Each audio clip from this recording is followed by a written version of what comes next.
마태복음 9장 27절에서 38절.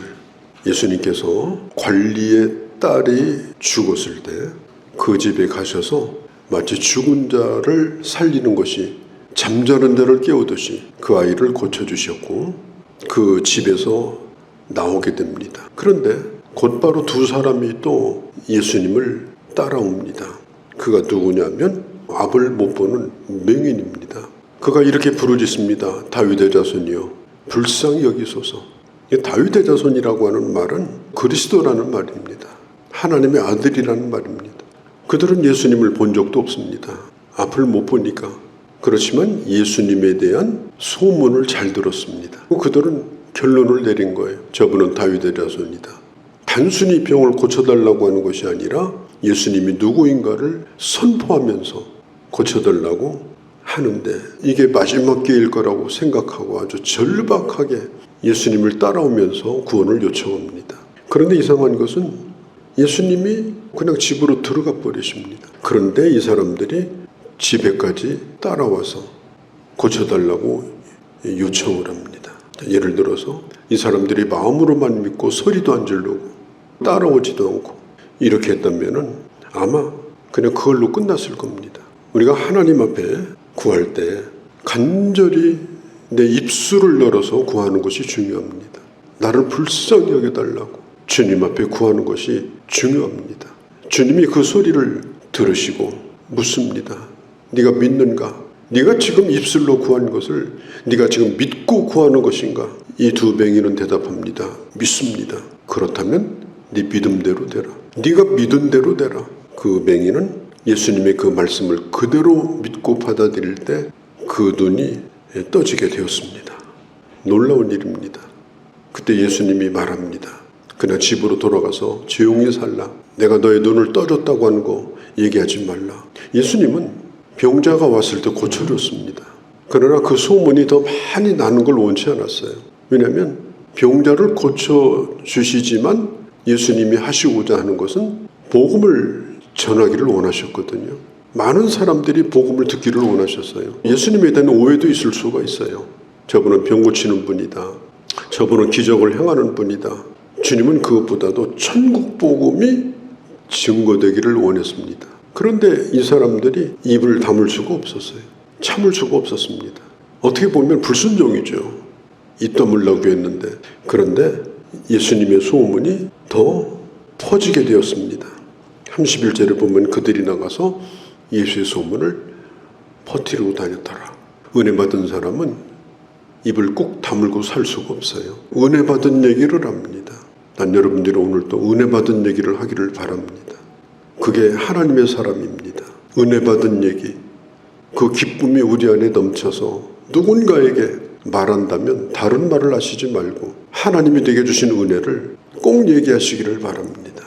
그런데 주님이 지나가시다가 귀신 들려서 봉오리 된 사람을 만났습니다. 예수께서 이 봉오리 된 귀신을 내어줬습니다. 원인이 해결되자 그 혀가 풀려버리고 말을 할 수 있게 되었습니다. 사람들이 크게 놀랍니다. 도대체 이런 일을 본 적이 없다. 어떻게 이런 일이 있을 수가 있겠는가? 그런데 그것을 보았던 바리새인이 있었어요.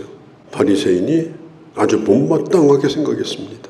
사람들에게 이렇게 말합니다. 놀랍기는 뭐가 놀랍니? 무당도 저렇게 한다. 그렇게 말했습니다. 저 나사렛 예수가 귀신의 힘을 빌어가지고 지금 이런 일을 행하고 있는 것이다.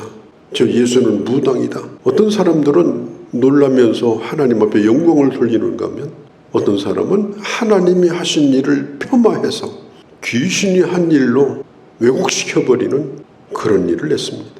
예수님은 하나님의 아들이십니다. 하나님의 아들이 하시는 일을 마땅히 하나님의 사람들은 영광을 돌려야 되고 예수님을 높여야 되고 선포해야 되는데 이 바리새인들은 그게 못마땅했어요. 어떻게 나사렛 예수가 저런 일을 하냐. 예수님이 주목받는 것을 싫어했어요. 그래서 예수님이 하시는 일조차도 폄하해가지고 심지어 귀신 들려가지고 저렇게 하는 거라고. 다른 성경에 보면 이 일에 대하여 예수님이 이렇게 말씀했어요. 이것은 바로 성령 회방죄다. 하나님이 하시는 일을 폄하해서 비난하는 것은 성령 회방죄에 속하고 이 죄는 결코 용서받지 못한다. 우리는 하나님이 하시는 일에 대하여 영광을 돌리고 그걸 선포하고 그 일을 기뻐하고 그게 나와 상관이 있든지 없든지 내가 눈 뜬 것처럼 내 혀가 풀려서 말을 할 수 있는 것처럼 그렇게 영광을 돌리고 그 일을 선포하는 것, 하나님이 그걸 기뻐하십니다. 예수님은 고치시는 분입니다. 또 우리의 기도를 들으시는 분입니다. 우리가 이미 요한일서에서 본 것처럼 요한일서 5장 14절 15절 그를 향하여 우리가 가지는 담대한 것이 있는데 그의 뜻대로 무엇이든지 구하면 들으십니다. 무엇이든지 구하는 바를 들으시는 줄을 우리가 또 하나 아느니라. 하나님 앞에 기도할 때 그냥 습관적으로 의례적으로 기도하지 않고 믿음으로 구하고 들으시는 하나님의 응답을 기대하고 기도해야 됩니다. 기도는 시간 낭비가 아닙니다. 그냥 종교생활 하는 게 아닙니다. 우리 예수님께서 하시는 일을 성경은 또 한 번 정리를 합니다.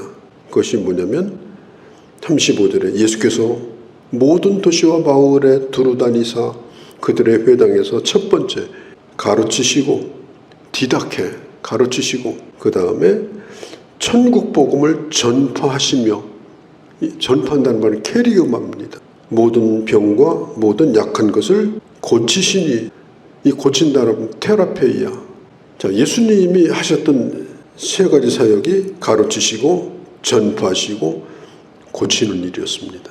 이 가운데서 사도행전에 보면 매우 중요하게 부각되는 사역이 뭐냐? 전파하는 겁니다. 캐리그마. 그러니까 사도행전의 캐리그마는 뭐냐? 두 가지입니다. 십자가와 부활. 그래서 사도들과 초대교회 사람들은 어디 가든지 이 두 가지를 증거했어요. 예수님의 십자가와 부활. 그들은 빼놓지 않고 증거했습니다. 교회가 해야 될 사명도 이겁니다. 끊임없이 말씀을 가르쳐야 됩니다. 그리고 들은 말씀을 증거해야 됩니다. 영혼이 병들고 정신이 병들고 육신이 병든 자들을 위하여 기도하고 하나님의 말씀으로 하나님의 능력으로 그들을 치유하는 그런 역사를 교회가 감당해야 됩니다. 예수님의 소문이 점점 퍼지고 많은 사람들이 구름대같이 몰려듭니다. 끊임없이 몰려오는 거예요. 새벽부터 밤까지 사람 때문에 지치는 겁니다. 병자들, 귀신 들린 자들이 그렇게 몰려왔어요. 그걸 다 고쳐주셨습니다. 그런데도 짜증내지 아니하고 제자들에게 좀 막으라 이렇게 하지 아니하시고 그들을 전부 상대해 주셨습니다. 왜 그랬을까? 성경이 이렇게 말합니다. 그들을 불쌍히 여기시니 그들이 목자 없는 양같이 고생하고 있다. 불쌍히 여기신다는 이 말이 무슨 말인가 하면 심장이 멎을 것처럼 마음이 아프다 그런 뜻이에요. 예수님께서 자기에게 찾아오는 사람들을 바라보며 또 그런 인생들을 바라보며 주님이 느끼신 심정이 뭐냐? 심장이 멎을 것처럼 고통스러워했습니다. 길을 잃어버린 양처럼 생각했어요. 양이 길을 잃어버리면 어떻게 해요? 반드시 잡아먹힐 거예요. 언젠가는 죽을 거예요. 그걸 생각하니까 너무너무 가슴이 아픈 거예요. 우리가 이 세상을 살면서 수많은 사람을 오늘도 만납니다. 그 사람들을 길을 잃어버린 양으로 본다면 그 결론이 뭐겠는가? 반드시 잡아먹히고 상해가지고 어딘가에서 처박혀서 죽을 겁니다. 그걸 생각하니까 너무너무 가슴이 아프다. 그래서 그들을 위해서 기도하고 가서 복음을 전하고 그게 바로 주님이 우리에게 원하시는 겁니다. 우리가 세상을 바라보는 눈이 그러해야 됩니다. 사람이 사는 게 다 거기서 거기에요. 날고 뛰어봐야 몇십 년입니다. 오늘 권력 가지고 있고 뭐 대단한 소리 뭐 무슨 인기를 누리고 무슨 뭐 상을 받고 몇십 년 지나 보세요. 어느 날 갑자기 늙어가지고 그게 그 사람인가 깜짝 놀랄 정도로 사람은 그렇게 변해갑니다. 이 세상에 누구도 거기서 예외가 없어요. 눈에 보이는 거, 화려한 거, 아름다운 거 그런 걸 사모하고 예수 믿으면서도 아무 생각 없이 죽을 때까지 세상 부러워하다가 산다면 그 인생은 실패작입니다. 우리는 이 세상을 바라볼 때 그가 누구이든지 그는 길 잃어버린 양이에요. 나를 찾아와서 도움을 구하는 사람들, 그런 사람들을 불쌍히 여기고 그들에게 가서 잘 먹고 잘 사는 길이 아니라 예수 믿어서 구원받고 하나님의 자녀가 되는 이 복음을 반드시 증거해야 된다. 우리는 세상을 바라보는 시각이 달라져야 돼요. 주님의 눈으로 세상을 바라봐야 됩니다. 예수님이 제자들을 둘러보시면서 탄식하십니다. 추수할 것은 많은데 일꾼이 턱도 없이 모자라구나. 주인에게 요청해서 일꾼을 좀 보내달라고 그렇게 요청을 해라. 바쁠 때는요, 부식갱이도 같이 뛰어다녀야 돼요. 특별히 거둘 때가 그렇습니다. 그래서 집안에 있는 온 식구들이 다 나가서 그걸 합니다. 그때 쉬고 있는 사람은 밥 먹을 자격도 없어요. 예수님이 하시는 말씀이 뭐냐? 우리가 이 세상을 바라볼 때 추수할 것이 차고 넘치는 이 세상을 바라보면서 일꾼을 부르시는 주님, 누가 갈까? 이렇게 말할 때 내가 가야 되겠다. 그런 마음을 가지라고 우리 주님이 지금 요청하는 말입니다. 너도 가라. 누구를 보낼까 하지 말고 네가 가라. 그에게 복음을 증거하라. 우리가 주님의 마음을 품었다면 우리 교회를 위해서 기도할 때 하나님, 우리 교회 일꾼을 많이 보내주옵소서. 일꾼이 필요합니다. 저는 우리 교회가 일꾼이 차고 넘치기를 바랍니다. 좋은 일꾼들이 더 많이 들어오기를 바랍니다. 특별히 전도를 잘하는 일꾼들이 더 늘어나기를 바랍니다. 전도의 열매가 많이 드러나는 그런 일꾼들이 10명만 들어와도 1년이면 교회가 어마어마하게 변화가 됩니다. 오래 묵었다고 좋은 일꾼 되는 게 아닙니다. 영혼을 구원하는 일꾼이 되어야 합니다. 위에서 기도하라고 말해요. 그러나 우리는 그것뿐 아니라 주님, 저도 여기 끼겠습니다. 저도 여기에 가담하겠습니다. 그래서 이 일을 감당할 수 있도록 나를 사용해달라고 나도 또한 응답하는 그런 우리가 되어야 합니다. 불쌍히 여기는 마음이 있어야 돼요. 그러면 나중에는 그 민망함이 책임감으로 변해요. 책임감. 그리고 책임감이 커지면 그게 사명이 돼요. 누가 아니라 내가 바로 그 일을 해야 되겠다. 주님이 나를 부르시는구나. 이렇게 되는 겁니다. 그 다음에 이제 10장으로 넘어가면 드디어 제자들을 전도내 부르시는 거예요. 지금 그 말씀을 지금 하고 계신 겁니다. 오늘 우리는 어떤 눈으로 이 세상을 바라보는가? 그리고 나는 이 세상에서 지금 무엇을 구하고 사는가?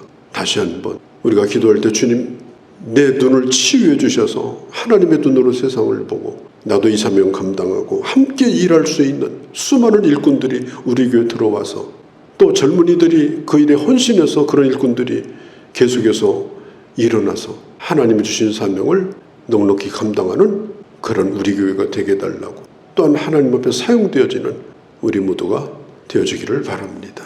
거룩하신 우리 아버지, 물밀듯이 몰려오는 사람들을 보면서 민망히 여기시고 불쌍히 여기시고 끊임없이 병자를 고치시고 말씀을 전하며 너희도 이 일에 함께 하자. 지금 추수할 것은 많은데 일꾼이 적다라고 탄식하셨던 우리 주님, 이것이 우리를 부르는 소리요, 또한 함께 일하고자 하는 그런 일꾼들을 부르시는 소리로 알고 아름답게 하나님의 일을 이루어가고 하나님의 교회를 세워가고 하나님의 역사를 이루어가고 부흥의 역사가 일어나고 그리하여 주님의 뜻을 온전히 이루는 우리와 또한 우리 교회가 되게 하여 주시옵소서. 우리 주 예수님의 이름으로 기도하옵나이다. 아멘.